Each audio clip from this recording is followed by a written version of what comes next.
Hello viewers, আসসালামু আলাইকুম। চলে এলাম গাউছিয়াতে আমার একমাত্র ভাগিনা রাজীবের বিয়ের শপিং করতে। লাকি, আমি, বড় আপা, মাহিরা একসাথে সবাই এসেছি আজকে বউয়ের শাড়ি কিনবো বলে। একটা শাড়ির শোরুমে ঢুকলাম আমরা। এখানে অনেকগুলি কালেকশন ছিল, বাট আমরা বললাম যে আরো একটা দোকানে গিয়ে দেখি। কারণ সেটার অনেক কালার পছন্দ হয়, তো শাড়ির কাজ পছন্দ হয় না। একটা দ্বিধাদ্বন্দ্ব থেকে যায়। তো আমরা একটা দোকানে ঢুকলাম। সেই দোকানের কালেকশনগুলি দেখাতে বললাম। লাকি, রনি, আপা, আমরা সবাই ওয়েট করছি। কয়েকটা কালেকশন দেখাচ্ছে। এই শাড়ির কালার পছন্দ হয়েছে, কিন্তু এই যে আপনার কাজটা তেমনভাবে একদম উজ্জ্বল মনে হচ্ছে না, ভালো লাগছে না। কালারটাও আমার পছন্দ হলেও লাকি বলছে আরেকটু লাইট কালারের নেই। কারণ আমাদের যে নতুন বউয়ের কিছু ছিল, পছন্দের কালার ছিল।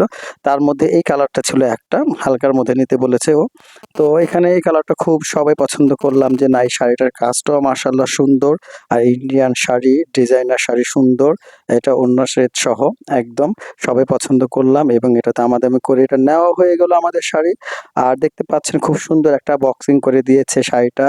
শাড়িটা দেখতে এত সুন্দর ছিল, আর যখন বউ পরেছিল তখন তো মাশাআল্লাহ বউকে ভালো মানিয়েছে। তো আমরা এখানে স্লিপ কেটে ফেললাম, যে প্রাইজ মানি দিয়ে দিলাম। এখন আমরা পে করে দোকান থেকে বেরিয়ে যাব সবাই। আমি, লাকি, মাহিরা তো আগেই ছিল। আপা এখানে ওয়েট করছে, এই শাড়ির ব্যাগ নিবে। আপা এবং রনি পরবর্তীতে বের হয়ে গেল, এবং শাড়ির দোকান থেকে আমরা বের হয়ে যাব, এবং বের হয়ে যেয়ে সোজা আমরা এখন যাব কিছুটা আ অর্নামেন্ট আছে, তারপরে বউয়ের জন্য পার্স কিনতে যাব। এখন আমি, লাকি, আপা সবাই নেমে যাচ্ছি। সোজা মাহিরা এখানে বেবি ডল দেখে আদর করলো। বেবি ডলকে একদম সত্যিকারের মানুষ ভেবেছিল। আর আমরা চলে এলাম এরই মধ্যে নতুন বউয়ের জন্য পার্স কেনার জন্য। এখানে পার্সের দোকানে এত সুন্দর পার্স। যেহেতু ব্রাইডালের একটা পার্স কিনতে আসছি, তো একটা ব্রাইডাল ভাবের জন্য আমরা এই পার্সটাকে চুজ করলাম।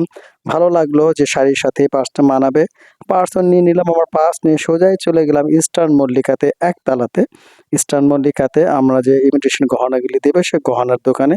এটা হলো মাম্মি ফ্যাশন, যেখান থেকে লাকির বেশিরভাগ গহনাই আমি এখান থেকে নিই। এই সুন্দর গহনা। এখানে আমরা প্লেটের যে গোল্ডেন কালার আছে সেই গহনাগুলো সব নিবো, একদম ফুল সেট। আর লাকি একদম ট্রায়াল দিচ্ছে, যে টিকলি থেকে শুরু করে গলার হার, সীতাহার এবং অন্যান্য হাতে যাবতীয় যা আছে ফুল সেট আমরা নিয়ে নেব। কারণ বৌভাতের জন্য আমরা স্টোনের নিবো, এইজন্য আমরা এটাকে গোল্ডেন সিলেক্ট করলাম। আর লাকিও নিজের জন্য কিছু দেখলো, এবং এর মধ্যে আমাদের গহনার ডিজাইন, গহনা সিলেক্ট করা হয়ে গেছে। আমরা গহনা প্যাক করতে দিলাম। আমরা ইস্টার্ন মল্লিকা থেকে সোজা এখন বের হয়ে যাচ্ছি, কারণ আমাদের গহনা কেনাও শেষ। আর আমরা ভাবলাম যে বাসায় চলে যাই। আজকে এই পর্যন্তই শপিং হয়ে গেল, এবং আমাদের কেনাকাটা অলমোস্ট শেষ, কেনাকাটা। তো আপনারা ভালো থাকবেন, এবং পরবর্তীতে রাজীবের হলুদের এবং বিয়ের ব্লগ দেখার জন্য অপেক্ষা করুন, এবং এই ব্লগের পরে আমরা হলুদের ব্লগটা দেব। ভালো থাকবেন। আসসালামু